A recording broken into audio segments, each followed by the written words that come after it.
Just Branding. Podcast. Hello and welcome to Just Branding. Today we have Armin Vit with us. Armin Vit is a graphic designer and co-founder of Under Consideration, which is a design firm based out of Indiana. Most people know of Armin through his writings on Brand New, which is a popular branding blog where people share their opinions on brand identity work, with the vast majority being on rebrands. Armin and his wife Bharani have also authored several books and run the annual Brand New conference, which I've been fortunate enough to attend. Armin previously worked at Pentagram, he's a regular speaker and juror, and has probably seen the most rebrands in the world. We've been following Armin and Brand New since the mid-2000s, so we're incredibly excited to chat to Armin today to pick his brain about rebranding strategy. So Armin, welcome to the show. Thank you so much for having me. It's a pleasure to be here.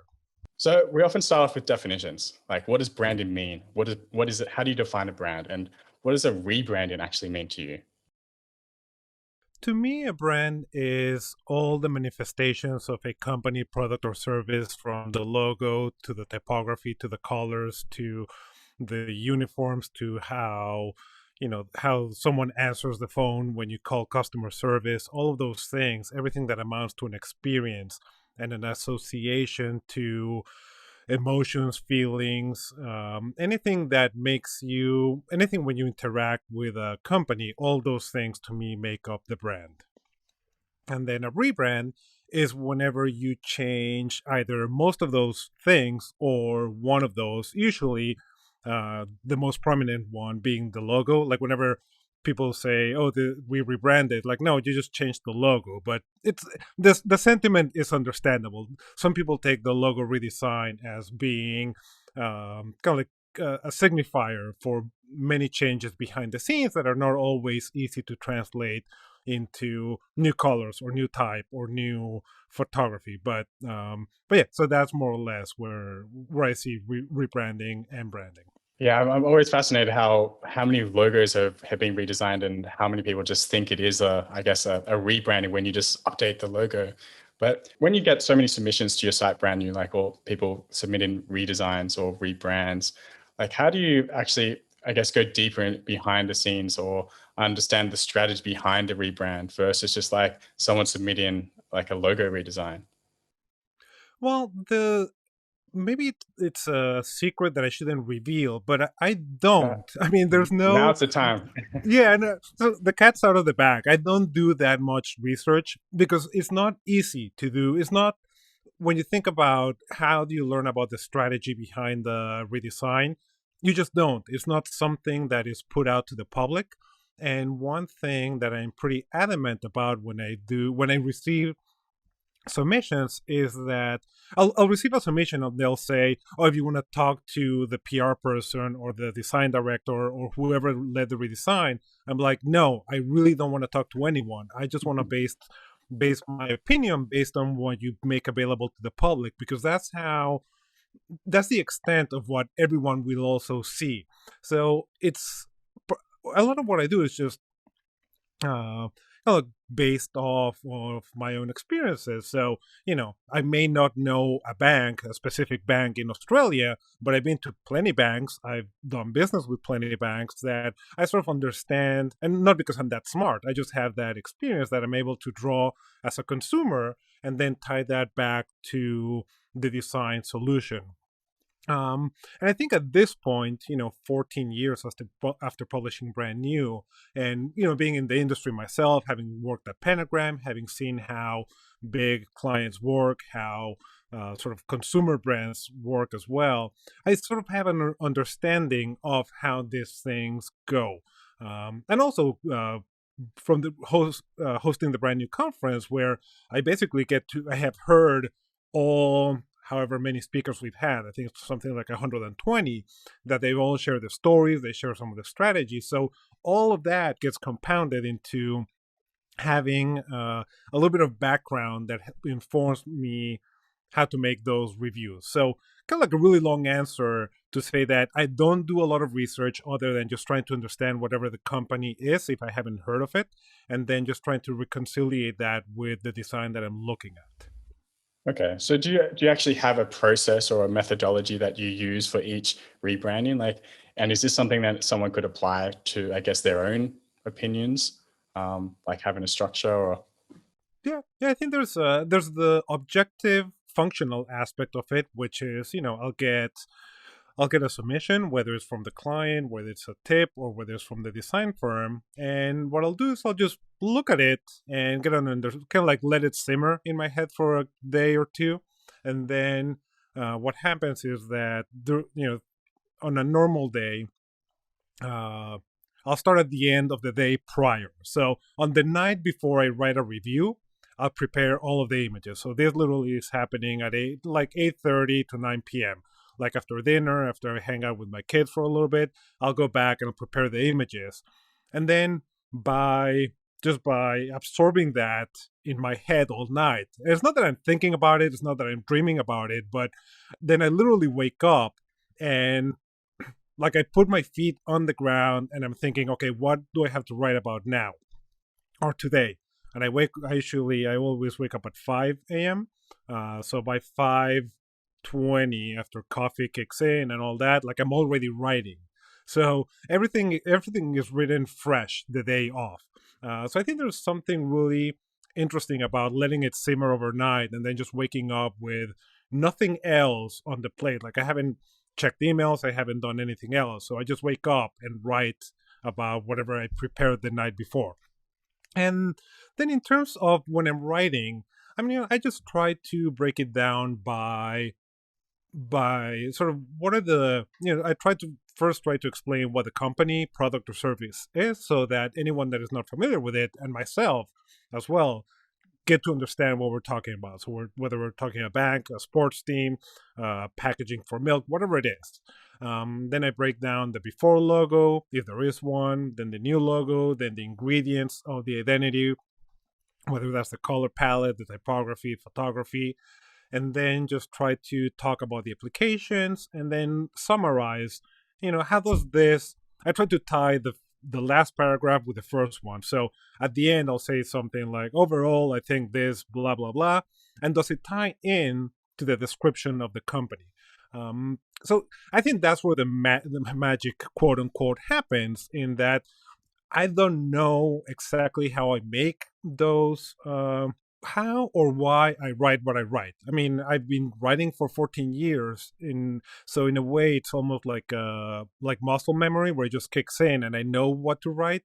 And it's just a little bit of approaching it from as objective a point of view as I can. So there's not purely subjective, which there's a lot of that to it, but I try to make it so that other people can learn from it, and it's not just me ranting about things that I like or don't like, but things that are right or wrong. So yeah, I don't think I quite answered the question, other than saying that it's a complicated process, objectively and subjectively. It must be quite tricky. Yeah, I was just going to summarize a little bit of what you said. So you have the description of the company, and then you analyze the aesthetics, so the type, color, and then tie it back in with a summary based on all the aesthetics and coming from an objective point of view. So just to summarize for people listening, I think that's a great way to do it, because you don't always have that strategy behind it, and you have to analyze these things. But the difference is that you have this design background, you have all this experience, and you've been doing it for so long. That's the difference. So not everyone has that eye or experience as well. I was going to say, it must be really tricky because, for me, when we look at rebranding and we look at it just from the perspective of the aesthetics, I only think we're seeing part of what's gone on. Right. I'm going to say this, right, Armin, because I'm a strategist. So this is where I'm coming at it. Right. I used to be a designer, but now, having now been working in strategy for nearly 10 years, there's such a body of work that goes behind it. Audience testing, knowing and defining who the audience is, repositioning the whole brand, reorientating the business and the culture of the business towards that. That side of things, is often unspoken about completely. And you're right, it doesn't come out. So it's interesting to me because obviously you'll be approaching it from a particular point of view, but have you ever thought about going a little bit into that other side, and maybe looking at that as an opportunity for the project? Yeah, and I think we're starting to explore that in the podcast that we started a few months ago, where we talk a little bit more behind the scenes. But what happens is that all that strategy stuff does not make for good blog content. People don't want to come every day to read about strategy, and it's both a shame, because both a shame and understandable that it's a shame in the sense that it's so rich, and usually it's only when strategy is done right that the design can excel. But it's understandable that it's just really not something that you're gonna grab a cup of coffee and be like, I'm gonna scroll through some strategy text right now. That's gonna be an exciting morning or lunch. For some people it might be, for you it might be, but maybe I'm just weird. I'll just say that. No, and I think there's the more that I'm talking to other designers, and also again through the podcast, listening to clients, is how important that strategy aspect is.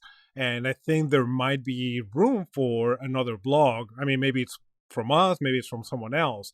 But like, if you can make strategy exciting and consumable on a day-to-day basis, I think there's a great potential for a really solid blog there that helps designers understand the design and then complement what I'm doing, which is really talking about aesthetics for the most part. But I always try to tie it back. Does this make sense to the client at hand? Like, even if I don't have a sense of the strategy, I sort of have a sense of what they're trying to do, or the realm they're trying to operate in. So I'm always trying to tie it back to that, not just talking merely about aesthetics. And maybe we need to start a blog called Just Branding or something. Just strategy. Okay, so rebranding. So what are some signs that a company needs to rebrand if someone's considering themselves or looking at some other company? Yeah, I think there are a few common things, whether it's a merger, whether it's a change of leadership, whether someone is going public, which might not be the case for every entrepreneur out there, but those are sort of the key moments where major companies redesign. But I think at the smaller scale, I think anytime you're ready to take your business to the next level, I think that's a good moment to redesign, whether you're implementing new features if you have software, or if you're launching a new range of flavors, if you sell consumer goods. Whenever you're taking that next step, I think that's a good moment to redesign. Or it can be as simple as, I ran out of business cards, I need to print new business cards, should I have a new logo? It can be as simple as that, and it's as valid as something major like having a public offering, whatever, or something big like that. And even if you're, why do you get a haircut, or why do you buy new clothes? Just because you want them, because you want to feel different, you want to change, you want something that will take you out of a rut. So I think there's a number of valid reasons that not all have to be, either business led or strategy led, but sometimes just because I feel like it. But I think the most effective redesigns or rebrands for major companies come at a point where they are doing something significant behind the scenes. So I think when one of the examples that I use a lot is Airbnb. Not everybody, but a lot of clients, a lot of designers reference the Airbnb logo redesign as being great. And yes, it was a solid logo, it was a solid icon, but it came at a moment where Airbnb was ready to grow. So a lot of people associate that change with it being good for business. And yes, maybe there is a correlation there, but I think the pairing of that moment with the redesign, I think that's what makes something take off. It's got a little bit of with Google when they shifted from the serif to sans serif. I think it just also coincided with Google slowly taking over the world a little bit more. And that was 5 years ago. But even then, they were already taking over the world. But when you look at it now, it's just like, Google is so omnipresent that having a logo like that sort of signaled that change as well. or if not that change, that evolution into something more. Yeah, I'd agree with that as well. What do you think, Jacob?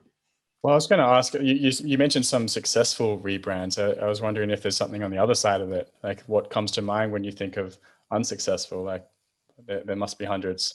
Yeah, and I think the classic example is Gap. Gap in when was it, like 2010? Maybe, I don't even remember when it was. But one day, I think like a Tuesday too, like people just woke up and there was a new logo on the Gap website. No explanation, no reason for the change, and it was a bad logo. There was no reasoning, there was no communication with the audience, and it's a really large audience. So I think then the fact that then they backtracked and then they were like, oh, now we're going to make it into competition, there was clearly no strategy, there was no business reason to redesign. So I think whenever you have something that is just, I mentioned that you can change for the sake of changing, but if you're going to do that, at least communicate with your audience to make sure that they're aware, that they know that what's going to happen. So, even if you don't have the right reasons to redesign, or they're not super clear, as long as you communicate with your audience and with your clients and with the media, I think that makes things a little bit better. But yeah, I think there's a number of logos out there that are just not, that I wouldn't consider good or interesting or engaging. So, but that doesn't mean that it's a bad redesign. It just means that it was poorly executed. And there's a bunch of those. Tropicana is another one that comes to mind, which you could speak about. Yeah, and I think what's funny, because that one came right after Gap, so it was kind of like a bad year for major changes. And what's funny about that is that a lot of people complain, kind of like the main complaint was like, I cannot find Tropicana in the grocery store after the change. And I had read this, I had done the review, and I used to drink Tropicana, and I went to my grocery store.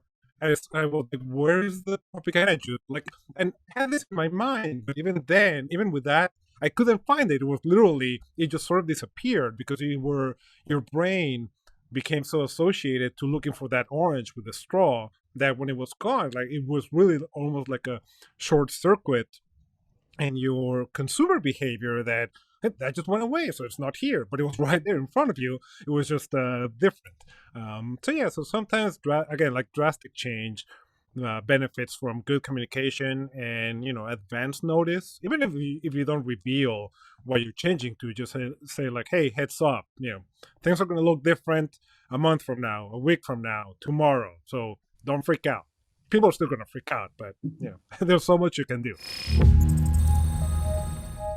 Matt, I'm not sure if you had a question there, but I have a few others to go through, all around rebranding, but this one's a little bit more personable. So like, if you could redesign a company or a brand, like what would you go for?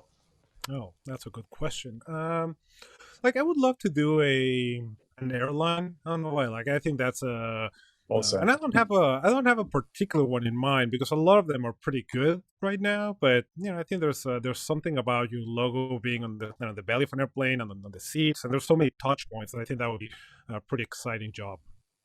Yeah, I would. I also have a dream of doing that as well. What about you, Matt? Oh, do you know what? Like, there's so much I'd love to work on. I'd love to brand a country, right? How would you do that? Like, could you, like there are logos like the Maldives and Rio de Janeiro, or I know that's a city, but you've done a city, haven't you, Jacob? Like, I'd love to rebrand a whole country. Like, that would be epic. Like, how the heck you do that, I think would stretch you quite a lot to capture a country and to work on that from a strategic perspective and then roll that through creatively. But yeah, that's on my hit list at some stage. Awesome. Can you also imagine the nightmare of having to design a whole country and all the stakeholders and all the approval process? Yeah, that would be insane. I think you're insane, Matt. Yeah. I am pretty nuts. So what I love about Brand New is not only your opinions, but the comment section. And I've been a lurker in the comments because there's always someone posting some like funny meme or some other reference to something that's been made before. Like, how do you deal with these comments? And like, Like, how do you give them a voice? Like, what's your opinion about them? Yeah, I mean, other than anyone being offensive towards someone else, or, if there's unnecessary bickering in the comments and it starts to get personal, that's the only time that I'll interfere. But other than that, I just let people run loose. And I think it's both good and bad in the sense that, you allow people to express themselves in the same way that I am expressing myself. So, I'm saying whatever I want. So why wouldn't I let others do the same? And, sometimes that leads to comments that are not very constructive, like this is crap, or, even if someone comes in and says, oh, this is great, love it. What value does that add?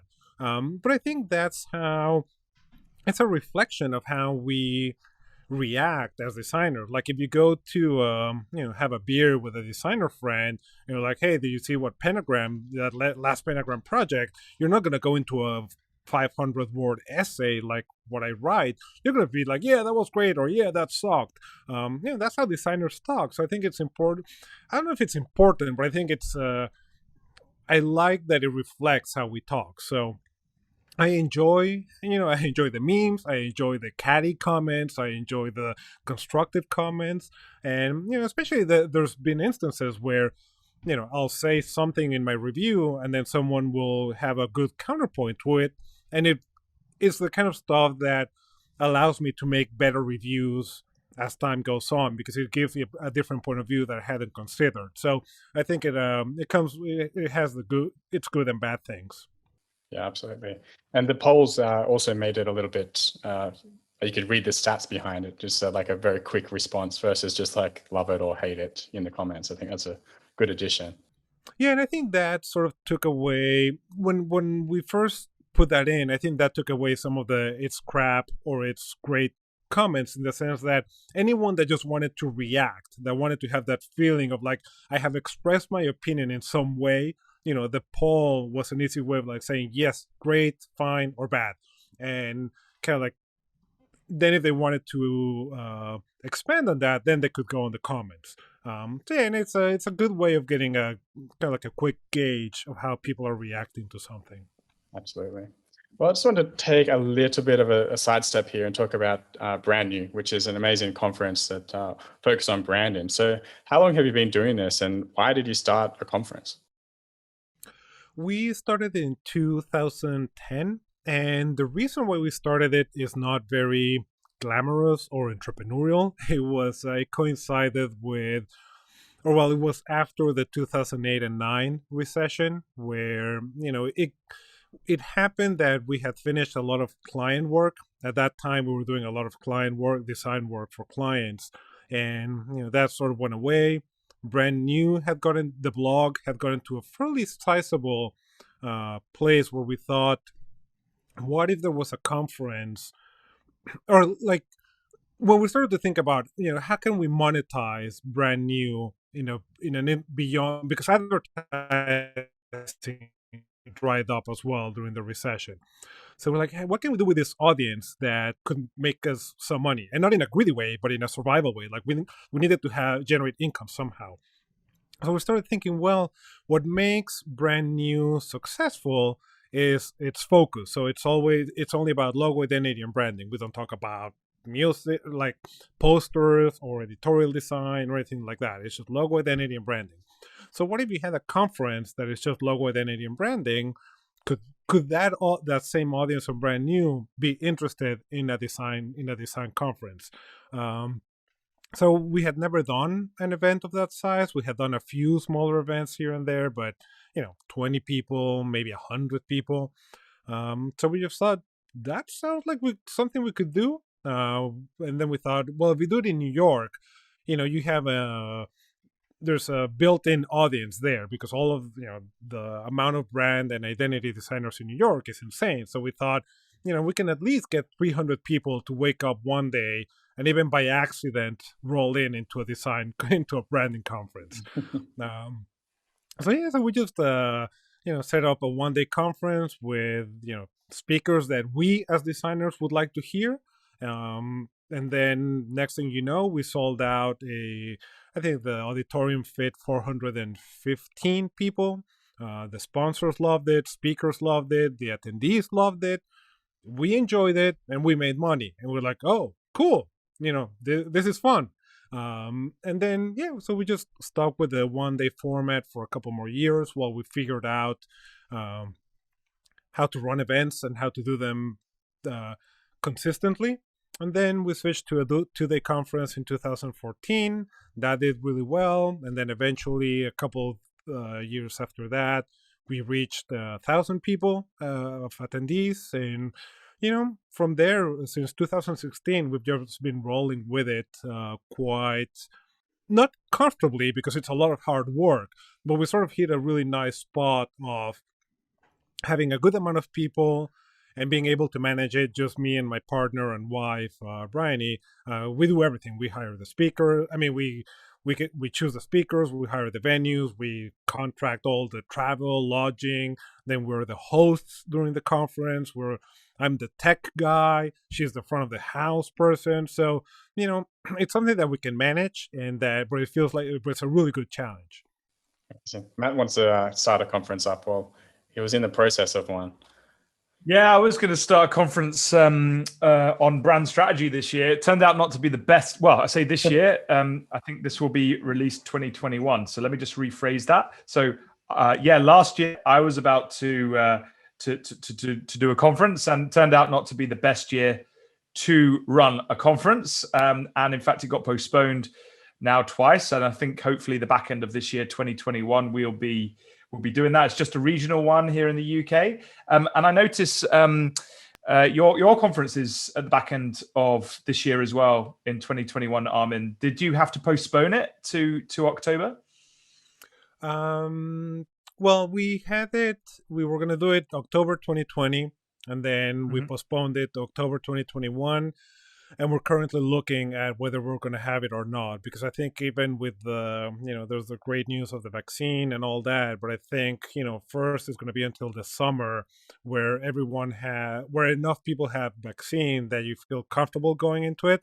And then there's the other aspect of we need the economy to rebound. Like there's still, I think, going to a conference is a luxury that not a lot of people can afford. I think next year people are going to be dying to go to an in-person events just because I miss doing it. I miss being invited to conferences and hanging out with other designers. So I think there's going to be an influx of people going to conferences, but I think it's going to be until 22 that we'll really see both the economy and hopefully the health of the population at large to be at a point where a conference can be sustainable, to have it in person and be able to, not make money, but at least make it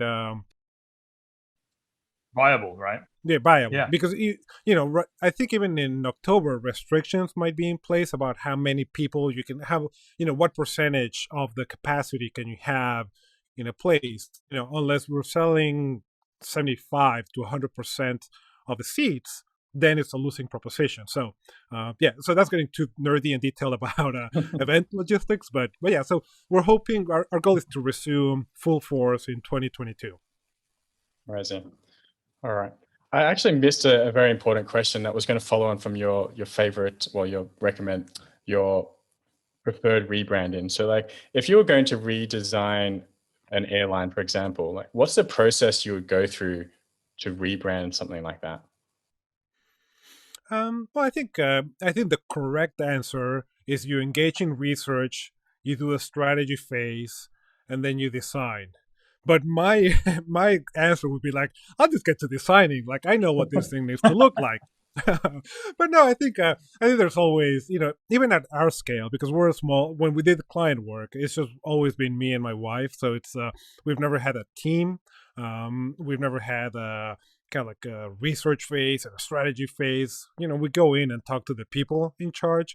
Usually that's one person. Sometimes it can be 10 people. And then, we don't do strategy. We just think about it. We write down things that stood out.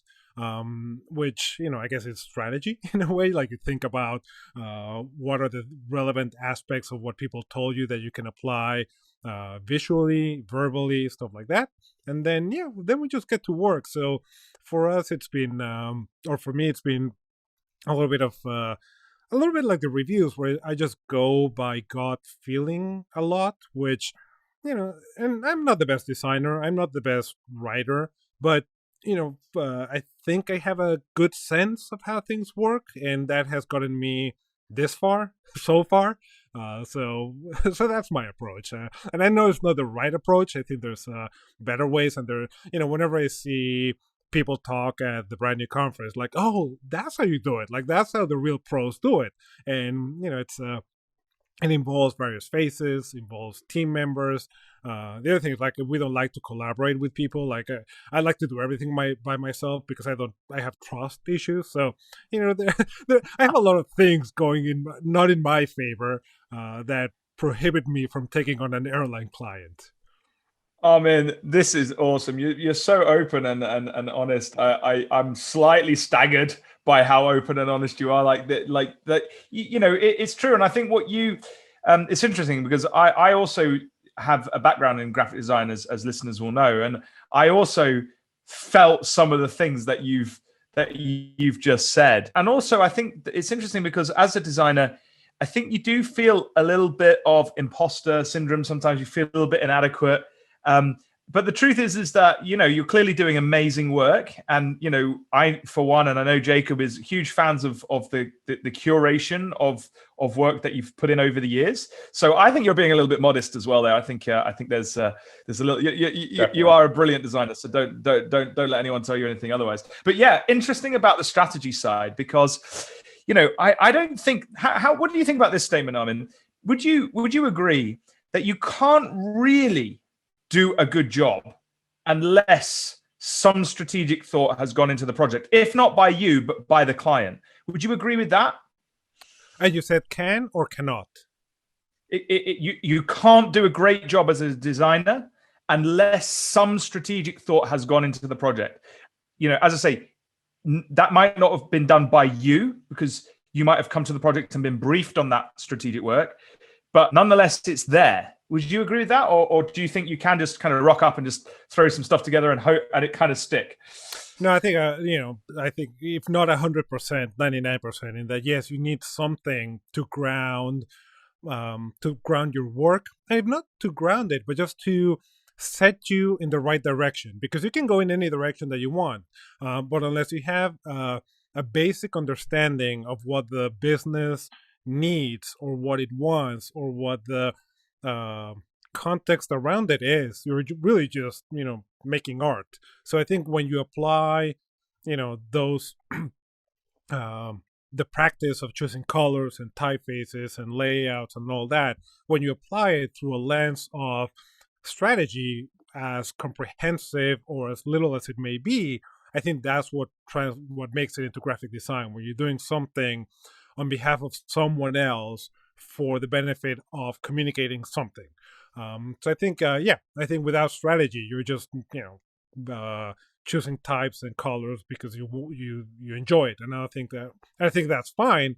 But you have to, if you want to do it right, it has to come from somewhere meaningful, and that's what strategy does. So what type of questions do you ask your clients? You mentioned you go and ask some things before you start designing. Like, what are you uncovering during that, I guess, discovery phase? In a way, I feel like they're very basic questions about, why do you do what you do? Like, what makes you get up in the morning and do, if you're the owner of the business, why do you do it? Why did you start it? What are your ambitions? What do you want to do next? How do you want people to perceive you? Do you want them to, it's as simple like, do you want people to think that you're friendly? And some clients are like, no, I want them to feel, if not oppressed, I want them to feel like we're an authority of some sort. So, questions that may seem basic about personality, about how they want to be perceived, I think those uncover a lot of things. Every now and then, if the client is right, I'll ask them a silly question like, if you were a character of a movie, who would you be? and someone would be like, whoever, whatever, Harry Potter. And that tells me a lot. You can derive a lot of things from answers like that. And I don't think Landor or Wolf Allens or Pentagram asked that question, but for me, that's the tool that I have, and it's something that because I think what that question does is that it creates a common understanding in that we may not understand each other's business, but we both know who Harry Potter is and what he represents, or what are his attributes. And I don't know why I picked Harry Potter of all characters, but I guess I have kids, and that's, I don't know. But yeah, I think it's just about trying to uncover clients' motivations, aspirations, and just what makes them tick in a way, and like why should I care about why they care, which in turn will help other people care about them.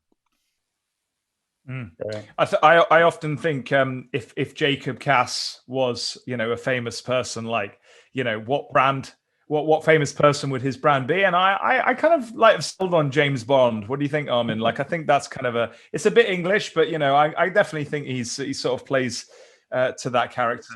Prince Harry and Andy Roddick. So somewhere in between Prince Harry and James Bond. Got it. Is Jacob Cass. How about me, Jacob? What do you think my famous celebrity would be if Gandalf?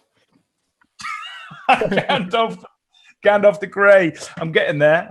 It's the stress of being on this podcast most weeks with you, Jacob. But yeah, no, I'll take Gandalf. That's pretty good. I love that.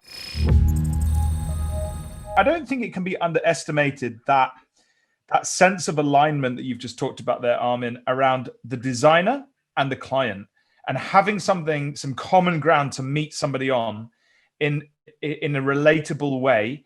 Because as a designer, your job is to express what the client needs to, as you said, communicate to an audience. That's what we need to do. So if without any tools, like even just the basic ones, like you've just mentioned, like without any of that, there's no way you can do a great job, and that's what Just Branding is all about. And, why we're having these conversations, because even you've probably just said it and thought, oh, it's just a basic tool that I use. Like, that's super helpful to a lot of people out there. So thank you for sharing that. Is there any other sort of questions that you like to sort of ask, just to kind of get a sense of where the client's at?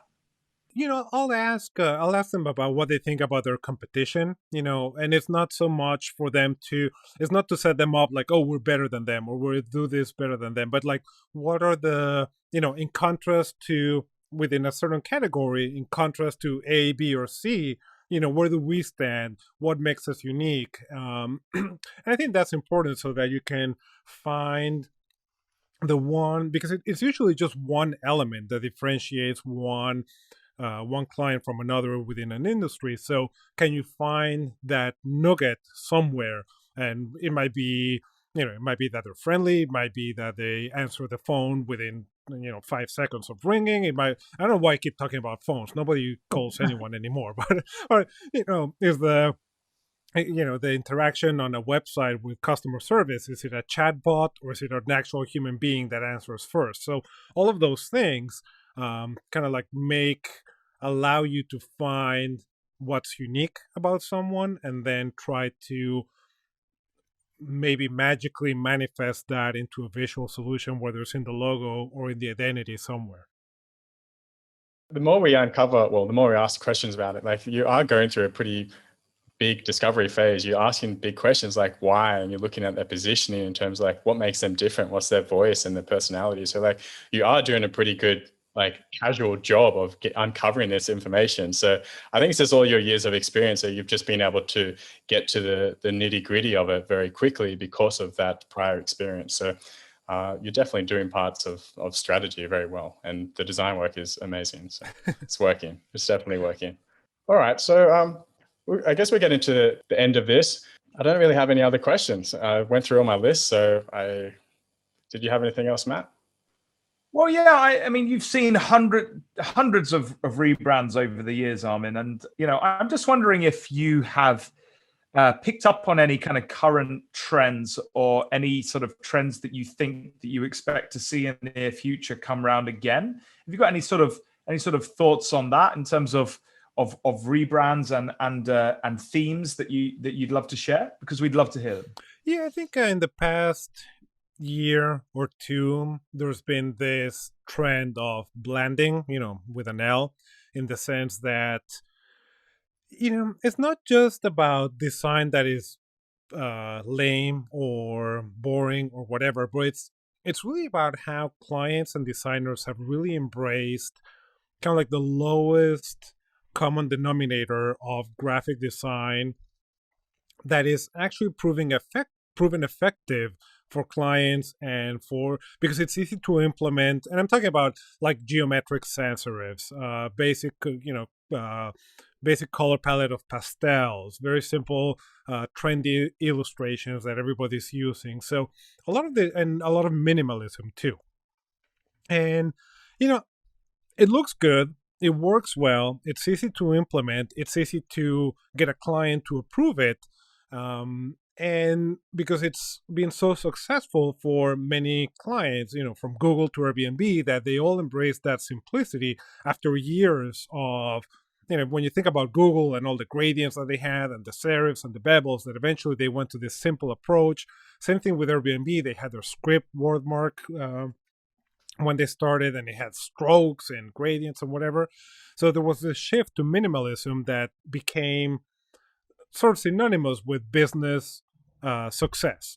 So that became replicated, and now it's to the point where everybody looks the same, but no one minds because it does well, it performs well. And I think what we're starting to see is certain companies, certain design firms really push the envelope and do work that's really different and daring. And I think, a great example is Collins in New York and San Francisco. They're doing some amazing work. Kodo they're in London and Berlin and LA. Like, they're doing quirky work that, it could easily be dismissed as, oh, it's just cool and fun and trendy. But no, it's actually on point. Like, it serves the message, it serves the client. And I think that's where I think the next 2-3 years we're going to be seeing a lot more diversity in design, and I mean that in visual diversity, that I think we're finally going to grow out of that generic sameness that we've been seeing, which is, when you look at logos from the 1980s, if you put the logos of Apple, Lenovo, Samsung, all these different brands, computer brands, technology brands, they're all weird and funky and different from each other. You put them all together now, and they're all the same. So I think hopefully we're going back to an actual place where you can tell brands apart from their logo, not just their identity, which, at some point you could have similarities in logos, but as long as the identity was somehow different. But even that has become a lot of the same. So I think hopefully we'll see a return to more illustrative, more daring, more evocative logos than before. Hopefully we'll see a return of icons. I think the art of making a solid icon, like the Chase icon, or Pan Am, or thinking back to the 60s, and I guess part of it is that we've done so many of them that it's hard to be original anymore. But I hope that we can go back to the strength of an icon that can represent a company just on its own. So hopefully, what you're talking about is being really distinctive, and I think you're right. I think we started to lose that. Everyone's copying Apple, and it's difficult to stand out. I think I maybe mentioned it to you before, Jacob, but I did a competitor set analysis for one of my clients in a particular sector, and no kidding, I reviewed 12 of their top competitors. Every single competitor used the color blue, right? Literally everyone. And it was pretty much the same blue. It wasn't even like a vibrant sky blue next to like a purpley blue. It was the same blue. And I was like, well, gee, this is not going to be hard, is it, to stand out in this audience? We just changed the color, job done. But the truth is you're right. It's a challenge. So I'm glad to hear that hopefully the distinctive brand identity is on the rise. I hope you're right. Fingers crossed. Yeah. And we had Bill Gardner on last week, and he's into logo trends and logos as well, as you may know. And how he puts it is like it's a pendulum, right? It goes extreme one way, so blanding, and then it'll tip back the other way to hopefully soon enough to have a little bit more distinctiveness to it. And some more substance would be nice as well. So I think that was a great question to end on, Matt. I guess the future of branding. So Armin, thank you so much for your time and for all your efforts over these years. We really appreciate it, truly. And could you please let us know where people can find you? The main place where you can find me every single day is at Brand New. So underconsideration.com/brand new. As I mentioned, every post is served fresh, like bread from the oven, early in the morning. If you get there at 5 a.m. Eastern time, well, if you get there at 6:30 a.m. Eastern time, it will be as it will even smell as good as bread whenever you hit publish. And then we're on Instagram and Twitter, but we're not that engaged on social media just because it takes a lot of time. But email as well, just Armin at Under Consideration.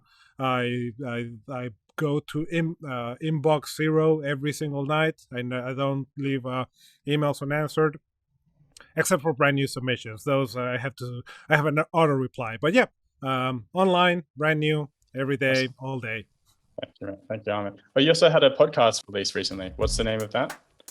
It's called the Follow Up, and it's part of Brand New. So if you're subscribed to Brand New, which it's another thing that has happened recently, but if you're a subscriber to Brand New, the Follow Up podcast is included, and we've done 15 episodes so far.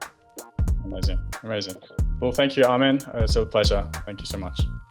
Yeah, same here. Thank you for having me.